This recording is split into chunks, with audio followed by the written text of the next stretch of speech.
Le film de l'arrivée d'Amgou Belinga à la prison de Kondangi l'attente aura été longue, et à des moments donnés curieuse.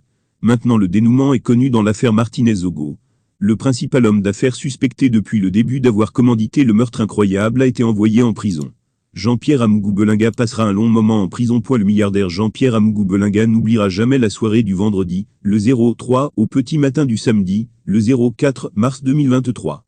C'est au cours de ces heures que les enquêteurs, avec les preuves qu'ils ont à leur disposition, ont tranché. Nous pouvons lire dans le communiqué signé par le chef de division de la communication du groupe L'Anecdote, Inès Ariel Zamo Belinga, que nous portons à l'attention de l'opinion publique nationale et internationale qu'après avoir passé 25 jours en détention au service central des recherches judiciaires, le président du groupe, L'Anecdote M. Jean-Pierre Amgou Belinga, a été placé sous mandat de dépôt, ce 04 mars 2023 à la prison principale de Kondangi. C'est une nouvelle qui était très attendue ces derniers jours au pays, vu les éléments cités et les preuves, audio, vidéo de surveillance, images, etc., qu'on disait avoir, et qui prouvent l'implication du Zonloa des Zonloa dans l'affaire du journaliste tué. Dans une publication du lanceur d'alerte Zui Manteau, il est écrit « Kondanguinais, brève escale de Jean-Pierre Amgou Belinga à la cour d'honneur, espace administratif situé dès le franchissement de la grande porte métallique donnant accès à la prison centrale. » Dans ce récit qui ressemble à un film de l'arrivée du PDG de Vision 4 Jean-Pierre Amgou Belinga, on apprend du même informateur que le Zonloa est muté dans le même local que son homonyme Amgou Foé, l'escroc du Mida. « Cher frère, comment allez-vous »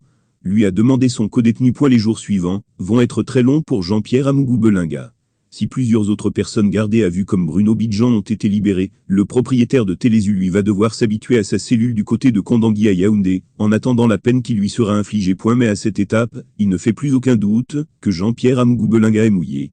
Il a bien participé à l'assassinat de Martinez-Zogo, homme de médias kidnappé, torturé gravement, tué et jeté à Ebogo dans un quartier de la capitale politique. La justice a longtemps été réclamée par le peuple.